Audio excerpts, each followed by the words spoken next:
First of all, I really thank God for this beautiful morning. And I thank my elder brother, Ravi, from Digital Learning, who has been always very kind to me. And the respected leaders from Sweden and Saudi Arabia, and also my secretary, Tourism, Government of Nagaland, and all the eminent guest leaders of learning and education who are here today. It is sometimes so important that we think quite simply also. I would like to share with all of you a few thoughts which are there in my heart. Usually, we are so used to thinking from the mind, and for simple things, we put so much of our mind and make it so complicated. Sometimes we have to think from the heart and make it simpler to be executed, because in these times when the whole world is in the race of being powerful, is in the race of being rich, economically very rich, and also while doing so, we start to make our children and the future of our people almost into like zombies. You may not agree with me in everything, but it's okay to not agree. And I may not agree with some things that you may say, and it is okay for you not to agree and I not to agree. And that disagreement will make something beautiful so that we can do what is right educationally for our people. Sirs and madams, I would put it this way. Education is the pursuit of excellence for making our generations of human resource ready to face any eventuality, to be a good human resource for the nation, for the community, for the family, and for himself. But it is not only the education that is very important, it is the right education that is important. I hope you all agree with me. Today, if you look at almost all the crimes that are being done in the world, it is the so-called educated people who take the steps to do that. If you look at all the wrong decisions and policy makings of wrong that are done, it is also done by the most educated people on this earth. The very balance of right education is very important, not only for India as a nation, but for the nations of the world to know that and to pursue par excellence education for its citizens so that we may have world peace. The language is very, simple, but very big and huge. And to make our earth a livable place for each and every one, that we may live satisfactorily and live well. Many a times, people talk all the time about artificial intelligence.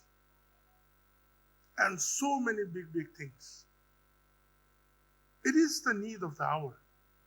But a balance between the artificial intelligence to come in and our ancient way of teaching, which comes from our nation Bharat, the Guru-Shishya relationship has to be balanced, which can never be taken away from our lives. Some of the problems that we see today, fortunately I'm not married, like I said, I'm not saying that people who are married are not fortunate. Fortunately, I'm not married, but when I see my younger brothers, they are all married, 3 of them, and their children, like 2-year-old boy, 3-year-old boy,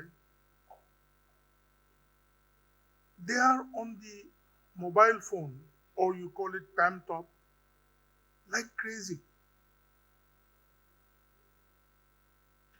I always tell my brothers and their families,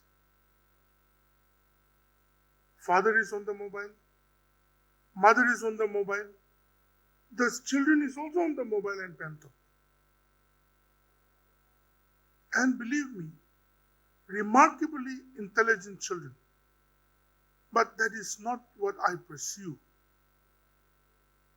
That is not what we should pursue. There is a problem that is coming up. You may not agree with me. Children, due to the fast businesses of the parents, the mother and the father's easiest resort for children is, chalo ye khelte raho, bacche ko mobile de dete. Some games and all those cartoons and all. They are getting information so rapidly. Now, my youngest brother's son, most of his vocabulary that he speaks is the language of the cartoons and the movies, means that they see as children, and the music of all those memes and those characteristics. He is now going to be 4 years old.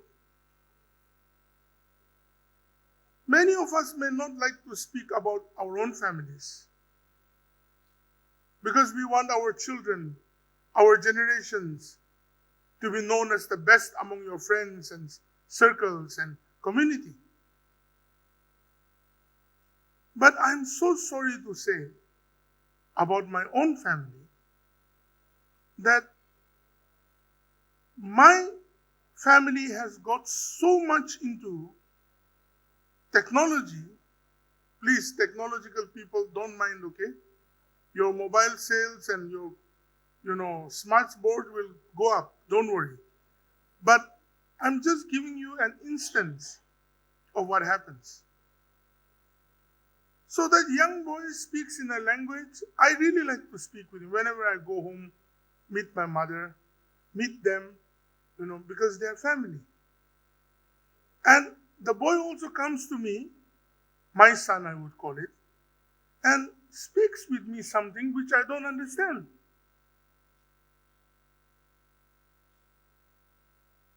And it's not that he cannot speak.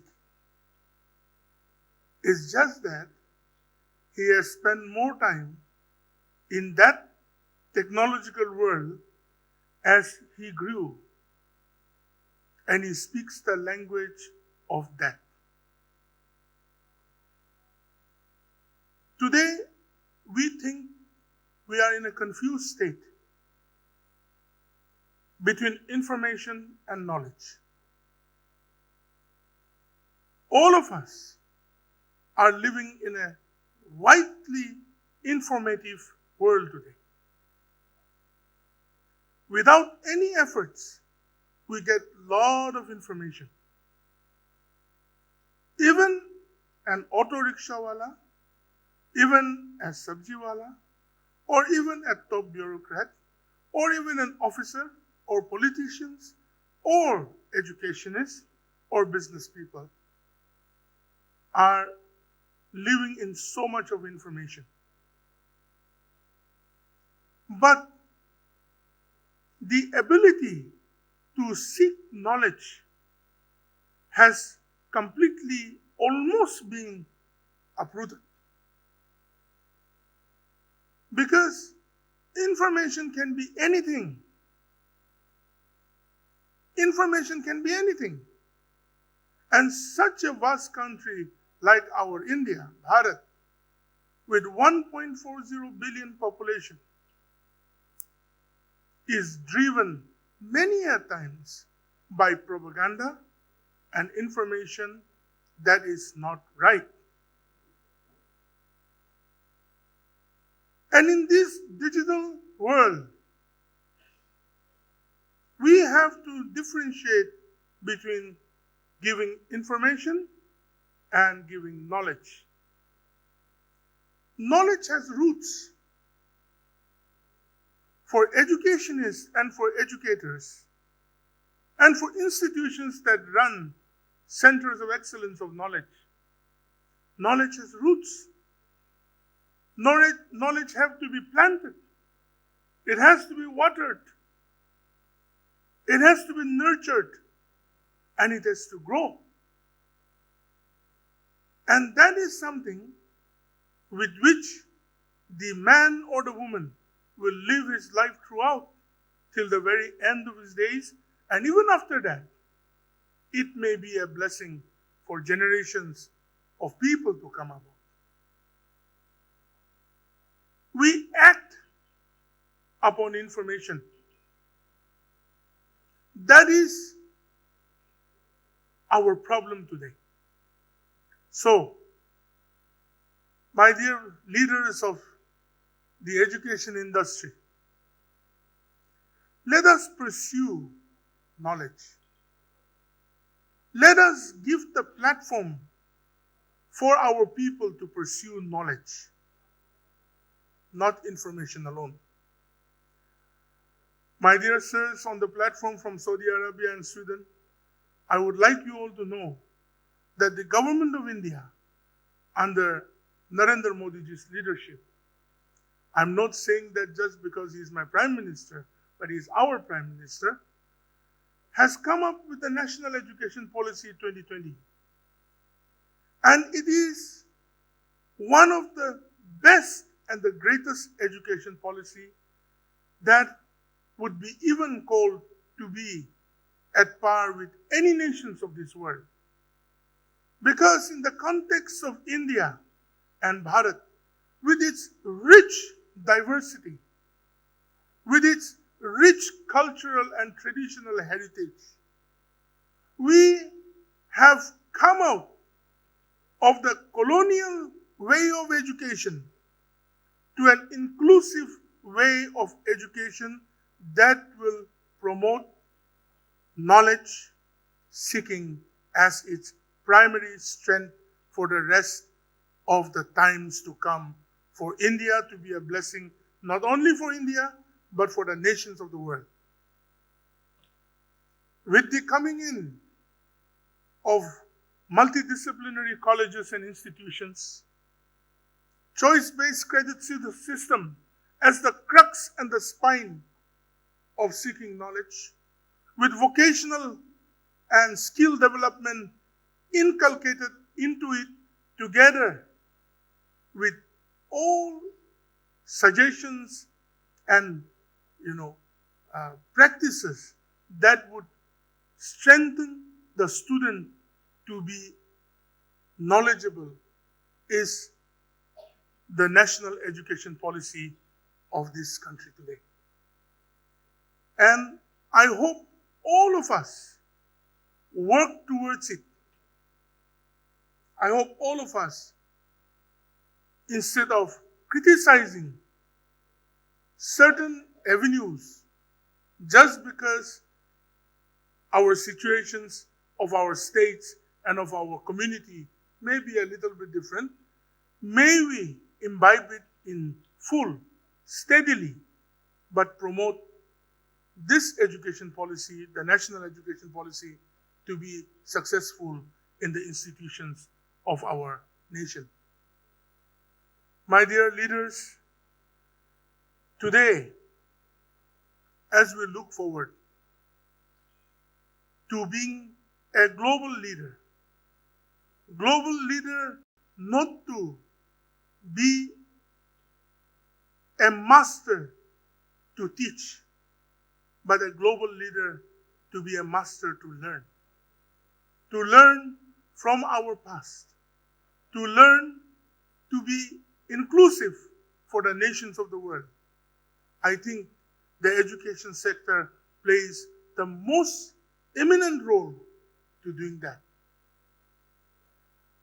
You would be pleased to know, I know most of you that are here are from great cities like Delhi, Mumbai, or even Chandigarh or Bangalore, or the great cities that are there in our nation. And we have to take into crux our heart to make sure that our rural places are also educated in every way possible. And I think that is the responsibility of all of us that are sitting here. Every one of us have come from different ways of life and from different communities and from different places. As you strut forward to building your excellence, kindly make sure that the excellence that is left behind should not be deprived. I said this once in a program at Digital Learning Only. When we learn to sit in the comfort of the air conditioning, in the temperature that we want to feel cool and want to wear what we want to wear and enjoy, and show who we are, let us not forget the people behind the air condition, where it's heated up, where our very environment is getting harmed, where the behind is so difficult to even stand near it. The very substance and the very object that gives you the comfort in its behind has its ills and problems and lot of difficulties. In the very subject that we are there, in pursuing excellence for the industry of education, in your businesses, in your wanting to promote your digital, transformations and everything, let us also be aware of those people who can't afford it. Let us also be aware of those people that really want to go to school, to colleges, to institutions, but still are not able to do it well. Let it be our virtue not to show anybody, but to do it with all of our heart for excellence for all our citizens in every way. And that is something that we all need to pursue with all of our heart. See, policies and rules are always there.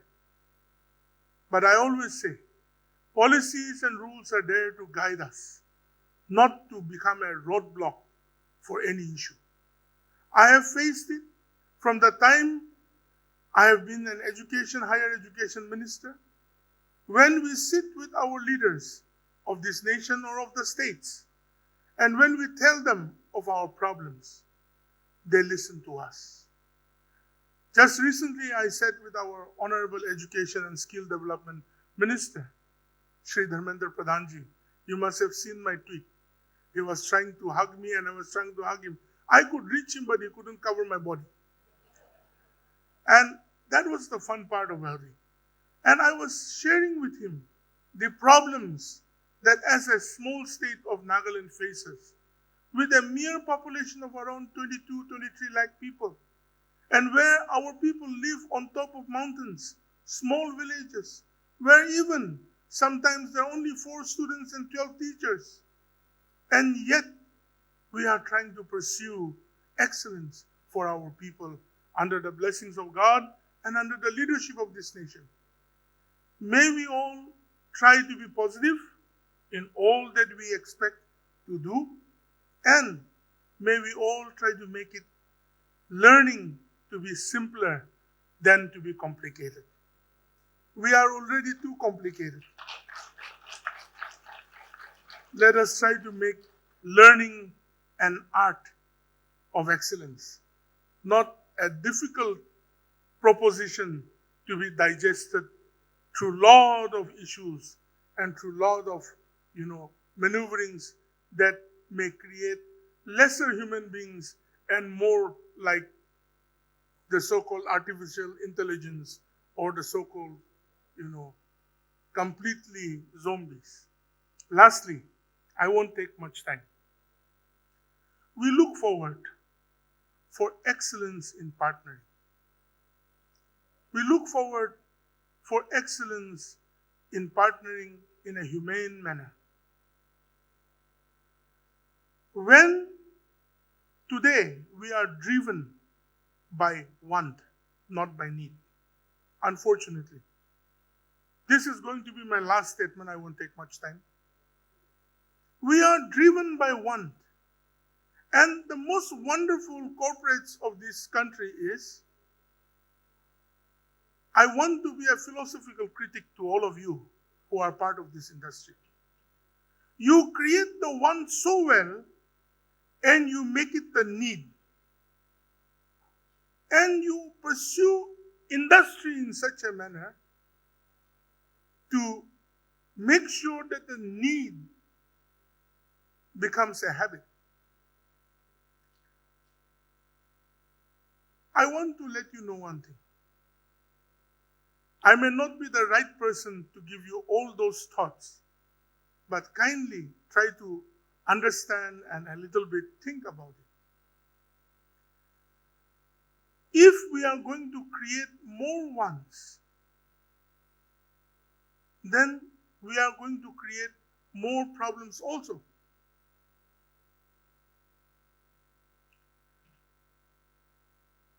We have to keep a balance between everything. Today, let me put you a small example on tourism. I was studying about the Northeast, the eastern part of our country, 8 states.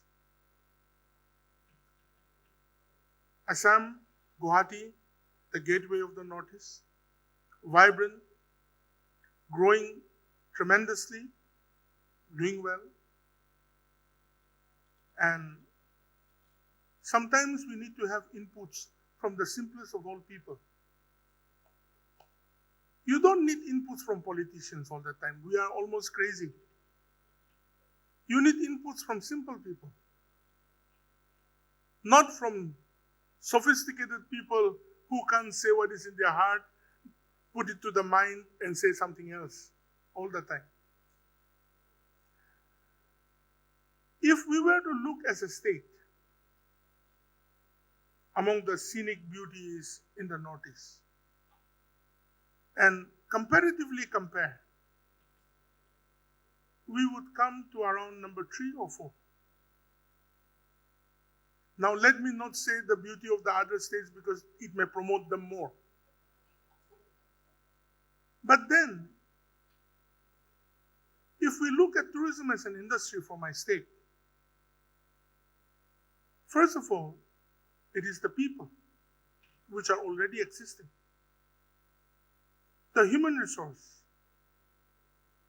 Our strength is the traditional and cultural way of life that we pursue. I cannot invite Sir Mohammed Ji or our friend from Sweden to come to Nagaland to stay in a 5-star resort. We don't have one. And nor do any one of you, I invite you, please don't come to Nagaland to be in a 5-star hotel or in the comfort of such that. But come to Nagaland if you want to stay in a tent, if you want to look at the blue skies, if you want to see torrential rain, if you want to look at the beauty of nature, walk through it and just be simple. There is a lot of learning to do in that also. I cannot invite you to have, some of the greatest dishes that are there that you can find here at this hotel. But I can try to invite you to come and taste the spontaneous food which is way out in our state, amongst our people. What I mean to say is that let us start with what we have. Let us start with what we have in education also. I cannot build in Nagaland institutions like IIT, Roorkee, or, Kanpur, or the great institutions that are there in Delhi, or Mumbai, or in any other place. But I assure you, the government of Nagaland is in the pursuit of excellence for our students, for our children. It may be small, but we will change it. We are changing it, and we will make sure that we will give quality people out of Nagaland for this country and for the world. We cannot give you in quantity. All the men folk in Nagaland can work together. We will not have a population like UP in 1,000 years. Please don't mind. आदमी लोग समझता है वो बात. We cannot have a population like UP or Punjab in 1,000 years. We are the real Adivasis who have our heritage as our tradition and our way of life. We love to keep our families compact. We like to provide for our families, fight fiercely for our communities, and love our land, our soil, and our people with passion. So, you cannot get 100,000 kilos of black rice from Nagaland, but I can send you at least 10 kgs of black rice, organic quality, into your homes. Don't think I'm advertising Nagaland, okay? But I have to take the privilege of this platform, right? I cannot give you, 10 highly educated people who is not willing to come down. I'll give you knowledgeable and educated people who is willing to serve the people of this nation and the interests of the world in the most positive manner. Our people have its own strength as a human resource. We will give you the right value-added organic people, knowledgeable people who will work for the interests of this nation, for the interests of the people of this earth. That is what we try to pursue in Nagaland. We have a lot of problems. We have a lot of issues. We have a lot of barriers yet to win over and a lot of challenges to overcome. But who said there will be no challenges? Who said there will be no problems? Who said there will be no troubles? Life has to go on. And I want to suggest to all of you, my dear leaders and friends, don't think that we can do everything in our time and lifetime alone. Give peace to our hearts. Let us work with commitment, with persistence, and with passion on what we are doing. And let others also take the chance tomorrow for them to pursue more excellence for our people. We have to be able to take in and let go, especially in the education sector. We have to be able to, first of all, build the human resource, second, the technology. If you give less time to the people and more time to technology, who is going to use that technology? Kindly, let us give more time to the people in building the thought process of the boy, of the girl, of the young man and the young woman. Then we will have a nation that is sound in knowledge and also accommodative and also patient and also worker. So, I can go on and on, but I thank Digital Education Summit Delhi and my elder brother Raviji. He's such a simple man. He came into my room. He just said, these are the magazines. You have to come. I said, I thank him for giving me the platform. He was the first man who gave me a platform when I came in as a newcomer in 2018 after the first election of my life. I was really overwhelmed. But I'm happy that I partner with you throughout our life. As long as we are there, we partner together. Digital learning platform is one of the best platforms in this nation for educators, educationists, policymakers, industry leaders, and people to learn, to be able to speak on policies. I've seen a lot of great people speaking here. I've seen a lot of eminent educators being part of this digital learning initiative. And to all of you, as a family, welcome to Digital Learning. The magazine that he produced, he put my face on the first one. थोड़ा सा पीछे से लेता photo तो थोड़ा छोटा आता, ठीक होता. My face is covered almost 85% of the place.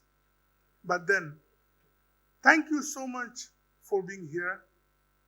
I am thanking you on behalf of my brother Ravi and to all of you. Let us go back as better people. Let us go back as initiators of the right education, initiators of the right knowledge. If you don't want to teach your children how to plant trees, please don't teach them how to use, laptops and mobile and artificial intelligence. We have to balance that out. Thank you very much. God bless us all. And Jai Hind, Jai Bharat.